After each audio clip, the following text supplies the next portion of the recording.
Hi guys, this is Roy from roy-wilson.com. Today I'm not telling you about some digital product. Today I greet you from a tumultuous South Africa, and it's in the middle of July 2021, and the past week has been very difficult and stressful for us as a family, as a community, and us as a country. Now I want to start by apologizing to those of you who have gone through terrible times or fearing for your life and for the life of your loved ones. To those of you who felt alone and abandoned by the world and felt as if no one cared about your plight. In the past, I've seen these kind of things on the news, such as the racial tension in the USA, and I thought it was terrible and even sent up a prayer for you, but then gone on with my life.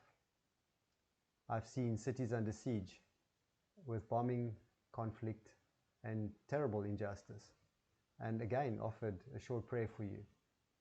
But that was it. I'm really sorry for my indifference.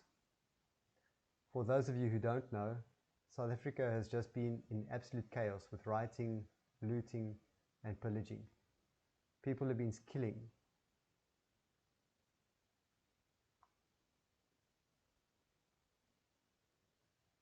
People have been stealing, killing one another, and destroying one another's property. I live in South Africa in a province called KwaZulu-Natal, and our city, Amanzimtoti, which is on the southern edge of Durban, was totally disrupted. Just over a week ago, we heard that there were some elements blocking off some of the off-ramps on our highway, protesting against something or other. And we weren't too worried about it, because it happens occasionally in South Africa where people use almost any excuse to cause mass action with marches and damage property, looting, and just causing disruption to promote their political agenda. And it's barbaric, but we've become accustomed to it in some perverse way. And so people generally just avoid the areas. But this time it was far worse than usual. Last Sunday night, all hell broke loose. The looting, the pillaging, and the wanton destruction began. And that was the first night we couldn't sleep because of the gunshots and explosions close to our home. And it continued like that for the next 4 days and nights. It was very stressful. I don't know if you know how it feels to prepare for an emergency escape from your home. I don't suppose many of you know what that feeling is about. It's horrible.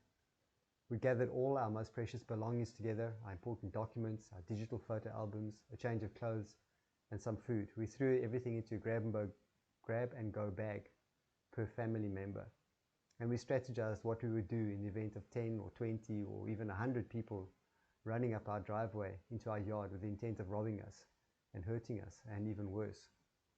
And so my children were stressed, or we were all stressed.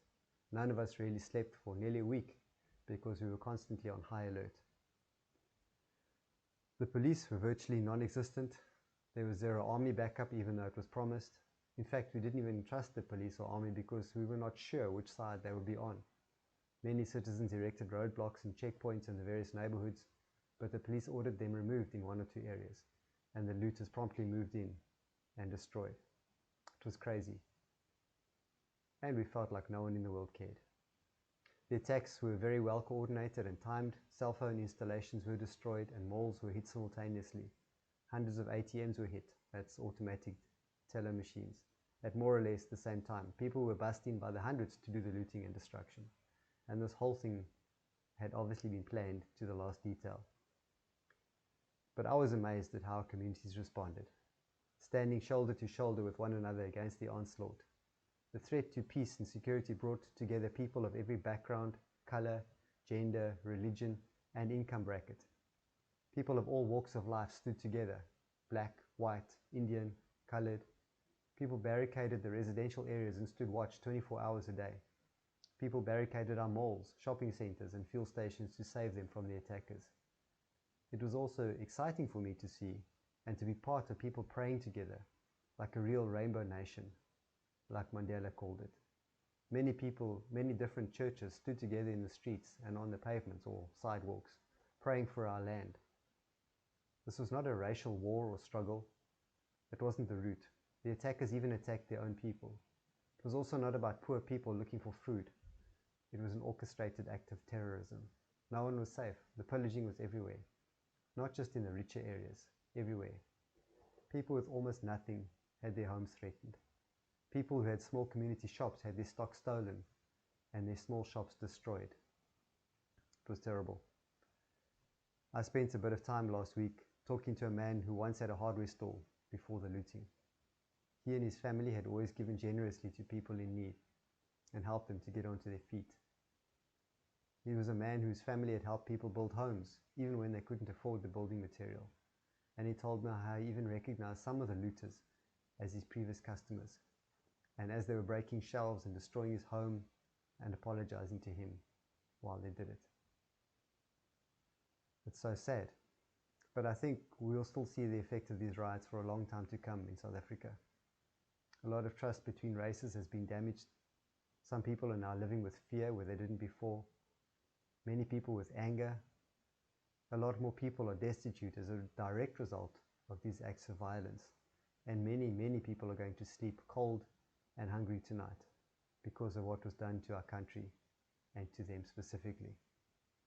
This will also affect our country's economy, of course, because it will cost billions to rebuild what was destroyed. And who will suffer the most? The poorest of the poor. As I said earlier, this has opened my eyes to the plight of others in many ways. And I've been challenged to pray for others who are also under threat more fervently. I've been asking myself, how can I make a difference in our land? How can I be an agent of change and healing? And my heart is even more determined than ever.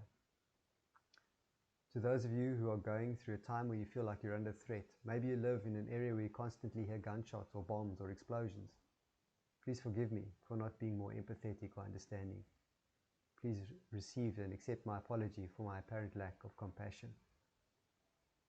And so I think this video is me making myself available to God and to the process of positive change, to pray for people in war-torn lands or suburbs riddled with violence and hatred and fear and suffering.